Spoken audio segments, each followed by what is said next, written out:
જગ્યા પેલા આપણા બાપ દાદા હતા, ખેતી કરતા ને બધા, કેટલો ખાડો કરતા ને પાણી નીકળતું એ આપણે બધાએ સાંભળ્યું હશે. અત્યારે આપણે બોર કરીએ 1000 ફૂટ ને 1200 ફૂટ ને 1500 ફૂટ, તોય પાણી આવવું હોય તો આવે. જમીનના તળો નીચે ગયા આવે.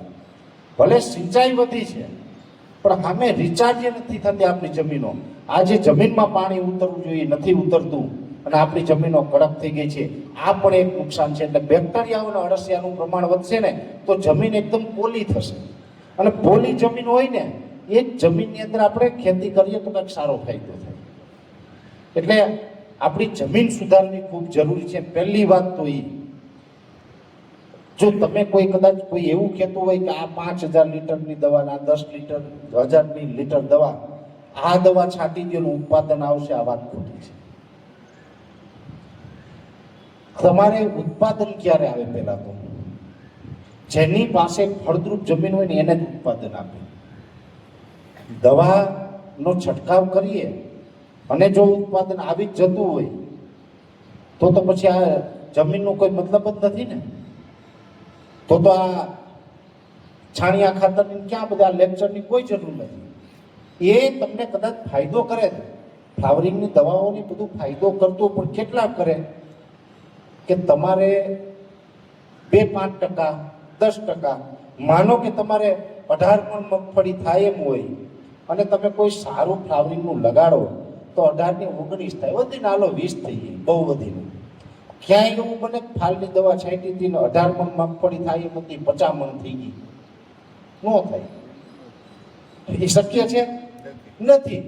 ઘણા તમે જોજો, અમુક તો મેં આમ ફોટા જોયા, જાહેરાત હોય, મોટું પોસ્ટર માર્યું હોય બજારમાં, દવાનું ડબલું હોય અને એમાં એટલા દોડવા બતાવે ને, એટલે આપણે કહીએ કે આ તો કોમ્પ્યુટરથી બનાવેલો ફોટો છે, આ કોઈ ફોટો પાડેલો નથી.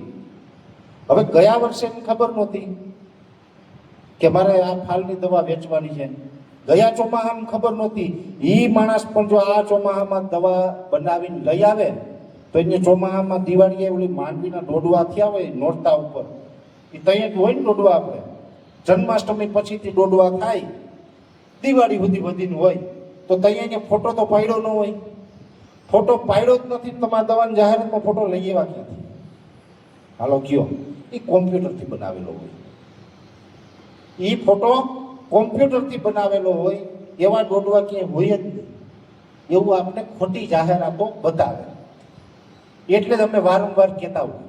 અમે તો ઘણી વખત કહીએ કે ભાઈ અમે જે વિડીયો મૂકીએ ને કોઈ પ્રોડક્ટનો, અમે વારંવાર કહીએ છીએ કે અમે જે વિડીયો મૂકીએ એમાં કોઈ પ્રકારનું કેમિકલ નહીં હોય. એ કોઈ પ્રકારની જાહેરાત ન હોય, ભલામણ હોય, જેનાથી ફાયદો થાય, ખેડૂતનો હિત થાય એવી ભલામણ હોય. હાલો ભાઈ, આપણે કદાચ એમાં અમુક હોર્મોન્સ એવા છે, અમુક એન્ઝાઇમ્સ છે કે જે છાંટવાથી જે પાક છે, આપણે વીઘામાં મગફળી કદાચ 18 મણ થતી હતી તો 19 મણ થાય, 20 મણ થાય, એવો ફાયદો ચોક્કસથી કરતો એવી અમે ભલામણ કરીએ. ઘણી વખત તમને ખબર છે, આમ તો પ્રાકૃતિક ખેતી તમે કરતા હોય તો ઉત્તમ, ને એમાં પણ ગાય રાખતા હોય તો બધા કરતા ઉત્તમ. જો આપણી પાસે ગાય હોય તો આપણી પાસે ગાયનું દૂધ હોવાનું, અને આપણી ઘરની ગાય હોય, આપણી પોતાની હોય તો જ આપણી પાસે ઓરિજિનલ. બાકી આપણે ક્યાંયથી બહારથી ઓલું પેકિંગનું ડેરીનું લઈ આવીએ તો એ ગાયનું હોય એની કોઈ ગેરંટી ન હોય. એ કેમિકલ દૂધ બધાય બહુ આવે છે, એમાં કાંઈ ભરોસો કરવા જેવું નથી.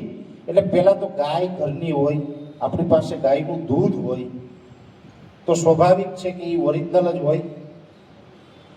આપણે ગોળ લેવાનો અને દૂધ લેવાનું, પાકનો વિકાસ કરવો છે. એક પંપમાં 250 ml ગાયનું દૂધ અને 100 ગ્રામ ગોળ.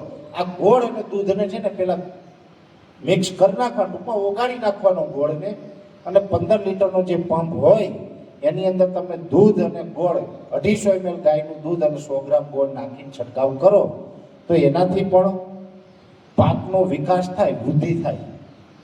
જ્યારે એમાં ફ્લાવરિંગનો ટાઈમ હોય ત્યારે પણ તમારી પાસે ગોળ અને દૂધની વ્યવસ્થા હોય, ત્યારે તમે ગોળ અને દૂધનો છંટકાવ કરો તો એનાથી ફ્લાવરિંગ લાગે.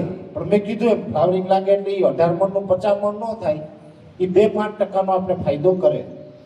એ ફ્લાવરિંગ લાગી ગયા પછી પણ જો આપણે પાછો ત્રીજો છંટકાવે દૂધ અને ગોળનો કરીએ તો જે ફ્લાવરિંગ લાગી ગયું હોય એને ખરતું અટકાવે, એનું વજન વધારે, એનું કદ વધારે અને સારી ક્વોલિટી વાળું આપણે ઉત્પાદન આપે. પણ આના માટે પણ આપણી ગાય ઘરની જ, હું વારંવાર ભાર એટલા માટે દઉં છું. પછી તમે એમ કહો કે અમારા ગામમાં એક ભાઈની ગાય છે ને હું લઈ આવું તો એ મને બહુ નીકળે ઉતરે. કેમ કે એમાં એવું નથી કે આ ડેરી ડુપ્લિકેટ કરે. આપણા ખેડૂત ઘણા ઘેરે એક ઢોર દોવા નથી દેતું ને 25 લીટર કાયમ ડેરીએ દઈ આવે. આ નરી વાસ્તવિકતા છે. એટલે મારે ધ્યાનમાં આવ્યું હોય આ બધું. મેં એક ગામ જોયું, અમારે જુનાગઢ અને પોરબંદર જિલ્લાની બોર્ડર કહેવાય, સરાળિયા ગામ આવે. હમણાં ઘણા બધા ખેડૂતે મને એના ડેટા આપ્યા. અમને ડેટા આપ્યા ને એ બધું અમે ચર્ચા કરતા હતા ને એ ચાલો ખબર નહીં ક્યાં અહીંયા વાત પૂકી ગઈ, હમણાં ટેન્કર બંધ થઈ ગયું. એ ગામમાં કોઈ પશુપાલન એટલું બધું નથી. ટૂંકમાં ગામ નાનું ગામ છે, ખેડૂતો જ છે એ ગામમાં બધાય. પણ બધાય કે અમારા ગામમાં કઈ એવું મોટું કોઈ પશુપાલન નથી કે કોઈને 10 ભેંસ હોય કે 20 ભેંસ હોય કે 15 ભેંસ, એવું કાંઈ નથી. મને કે અમુકની ઘરે તો એકેય ઢોર નથી ને અમુક ખેડૂત ઢોર રાખે તો એકાદું ઢોર રાખે એટલે એના ઘર પૂરતું દૂધ થાય. બરાબર ને? એક ઢોર હોય કેટલું થાય? એટલે ઘર પૂરતું ચાલે એમ. એવું કાંઈ નથી કે અમારે કોઈ એક ઘરે 20 ભેંસો બાંધી હોય. એવું અમારે કાંઈ પશુપાલન છે નહીં. છતાંય કે અમારા ગામમાંથી કાંઈ એક દૂધનું ટેન્કર ભરાય ને તમારે જુનાગઢ ડેરી મોટી ડેરીમાં આવે. એટલે એ આ બધું ગામડામાં એવું કંઈક થાય છે બધું. એટલે એમાં નહીં પડવાનું. આપણું નરસિંહભાઈ સાચું ને, દૂધમાં આવું બને ને. એટલે આપણી ઘરની ગાય હોવી જોઈએ તો જ એમાં પડવાનું, કોઈ બીજાની નહીં. અને એ ન હોય ને તો પછી કાં કુદરતી રીતે છોડી દેવું, અથવા પછી અમે ઘણી વખત એમાં કેમિકલ વગરની એક ભલામણ કરતા હોય. અમે ઘણી વખત એમ કહીએ કે લેન્ટેના, વિડીયો જોયું છે ને તમે, લેન્ટેનાનો છંટકાવ કરો તો એની અંદર કોઈ કેમિકલ નથી. એની અંદર હ્યુમિક, ફોલિક અને સીવીડ અને બીજા એન્ઝાઇમ છે, હોર્મોન્સ હોય કે જે ગ્રોથ કરે. અમે ઘણી વખત એમ કહીએ કે લસ્ટર દવા એક પંપમાં 5 ml નાખીને છંટકાવ કરો. અને છેલ્લા 4-5 વર્ષથી અમે એના ટ્રાયલ લીધા કે ભાઈ એનો છંટકાવ કરી જે દૂધ અને ગોળમાં જે પરિણામ મળે એ લસ્ટરમાં મળે, પ્લસ એની અંદર કોઈ કેમિકલ નથી, આડઅસર નથી. એટલે લસ્ટર દવા છે એક પંપમાં 5 ml નાખીને છંટકાવ કરીએ તો ફ્લાવરિંગ વધારે લગાડવામાં ફાયદો થાય. ફ્લાવરિંગ લાગી ગયું પછી પણ આપણી પાસે જો દૂધ અને ગોળ હોય તો ઉત્તમ, પણ નથી તો પછી મની બેગ પાવડર, એના પણ મેં લગભગ અનેક વિડીયો બનાવ્યા છે. મની બેગ પાવડર છે એક પંપમાં 50 ગ્રામ નાખીને છંટકાવ કરીએ તો એ લાગેલું ફ્લાવરિંગ હોય ને ખરતું અટકાવશે, એનું કદ વધારશે, એનું વજન વધારશે અને સારી ગુણવત્તાનું ઉત્પાદન આપશે. તો આ કરવું પડે. પણ કમસે કમ આપણે એનું ધ્યાન રાખવું પડશે. મેં જે પહેલા વાત કરી હતી ને એમ કે આપણે જે ખેતીમાં કરવું એ કરીએ પણ કમસે કમ કેમિકલથી બચીએ. અને જો આપણે કેમિકલથી આજે નહીં બચીએ તો જેમ સાહેબ વાત કરતા હતા એમ કે માનવ સભ્યતા એક દિવસ લુપ્ત થઈ જશે. જો ઘણા બધા જીવજંતુ લુપ્ત થઈ ગયા, ડોલરિયા સાહેબે કીધું વિછી ગયા. ઓલા આપણે પહેલા તો ખેતરમાં સાપ બહુ નીકળતા, પડકા નીકળતા. હવે તો પેલા મને ખબર છે કે આપણે વાડીમાં ઉંદરના બહુ ત્રાસ હતા. હવે એ ત્રાસ ઘટી ગયા ને. હવે એટલો બધો ઉંદરનો ત્રાસ નથી. હવે એની સંખ્યા એની ઘટી ગઈ આ કેમિકલને કારણે. એનાથી વિશેષ ચકલી હોય, પોપટ હોય, મોર હોય. તમે યાદ કરો કે તમે ને હું નાના હતા, આપણે નાના બાળકની જેમ આપણે માન હાલતા શીખાતા અને તે દિવસે આપણે આપણા મમ્મી પપ્પા ભેગા આપણે વાડીએ જતા ને તેથી આપણી વાડીની અંદર આપણી વાડીના શેઢે જે ઝાડવું હોય, ઝાડવે કેટલી પ્રકારના પક્ષી કિલોર કરતા ને એમાંનું આજે એક પક્ષી તમને જોવા નહીં મળે. આ આવનારી પેઢીને મોર ને ચકલી પોપટની તો ફોટામાં બતાવવા જોડે કે આવા હતા પેલા. ફોટો ઓરિજિનલ એને ક્યાંય જોવા નહીં મળે. કેમ કે આ બધું જે કંઈ અત્યારે હાલે છે એ પ્રકારે પક્ષી આપણે ઘણી વખત ખબર છે ને, હાથી હાંકતા હોય કે પાણી હાલતું હોય એટલે બગલા હોય. હું હમણાં મારી છોકરીને વેકેશન હતું, હવે તો વેકેશન ખુલી ગયો એટલે એને હોસ્ટેલમાં પાછું ભણવા મૂકી હું લઈ ગયો એક દિવસ વાડીએ અને હું પાણી વાળતો હતો.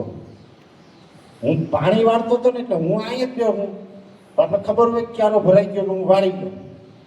એટલે મારી છોકરીના એ અત્યારે 11માં આવી એટલે આમ થોડુંક સમજે એટલે પ્રશ્ન કર્યો મને કે પપ્પા એ ભરાઈ ગયો છે ત્યાં. મેં કીધું તું દોડી જાય. મહેકને ઓળા અમારે તો આ બધા ઘરના છે એટલે ઓળખે. મહેકને મેં કીધું હું કે તું જોઈએ આટો મારી ગઈ ને આવી. મને કે આ પપ્પા કે ક્યારું ભરાઈ ગયું કાંઈ તમને કેમ અહીં ખબર પડી ગઈ. એટલે થોડીક વાર મેં એમ કીધું અમારી પાસે સેન્સર હોય આમાં બધું બતાવે. મેં કીધું મોબાઈલ મેં થોડીક વાર મજાક કરી. પછી મેં એને સમજાયું. મેં કીધું આ બગલા જ્યાં પૂગ્યા ત્યાં પાણી પૂગ્યું. આ બગલા પૂગે. મેં કીધું આ બગલા ચડતા ચડતા જાય. મેં કીધું આ પાણી જમીનમાં જાય ને જમીનમાંથી આ બધું બહાર આવે જીવડા એને ખાવા માટે તેને જ્યાં જ્યાં પાણી પૂગે ને ત્યાં ત્યાં હાયલા જાય અને બહાર નીકળે એટલે બગલા મેં કીધું ખાય. આ બગલા જ્યાં પૂગે ને ત્યાં મેં કીધું પાણી પૂગ્યું. ને પછી મેં એને સમજાવ્યું. મેં કીધું આપણા ખેતરમાં મેં કીધું બગલા છે ને પાણી વાળીએ. એટલે મને કે હા. મેં કીધું આ બાજુવાળા ભાઈ છે ને એને ક્યાં બીજો મોટર ચાલુ કરે ને તો એના ખેતરમાં બગલા નહીં જાય. આ હકીકત છે. જો નારસમભાઈ પાણી વાળતા હોય તો એના ખેતરમાં બગલા આવશે. ભયંકર કેમિકલ છાંટતા હોય ને એના ખેતરમાં બગલા ન આવે. શું કામ? તો કે જમીનમાં કેમિકલને કારણે જીવાત છે જ નહીં. મરી ગઈ બગલા આવીને ખાઈ શું ત્યાં? જીવાત પાણી વાળો ને જીવાત બહાર નીકળે તો બગલા ખાવા આવે. મધમાખી આવતી બંધ થઈ ગઈ. એટલે આપણે જમીનને ફળદ્રુપ કરવી પડે. આ બધી જીવાત ને આ બધું જરૂરી છે.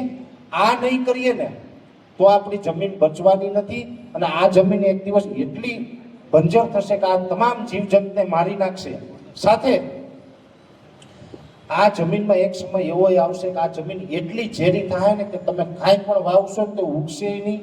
ઉગશે તો જેવું તેવું ઉગશે ને કાંઈ ઉત્પાદન આવશે નહીં. અને જો આપણે અત્યારે પાછા નહીં વળીએ હજુ પણ આપણે આ કેમિકલ ઉપર જશું ને તો આવનારા સમયમાં આપણે ભલે અત્યારે વાત કરીએ કે અમે ભારત ખેતી પ્રધાન દેશ છે પણ આવનારા સમયની અંદર ઘઉં ને અન્ય અનાજ હોય શાકભાજી હોય કઠોળ હોય આપણે આમ આફ્રિકાના દેશમાંથી આયાત કરવું પડશે.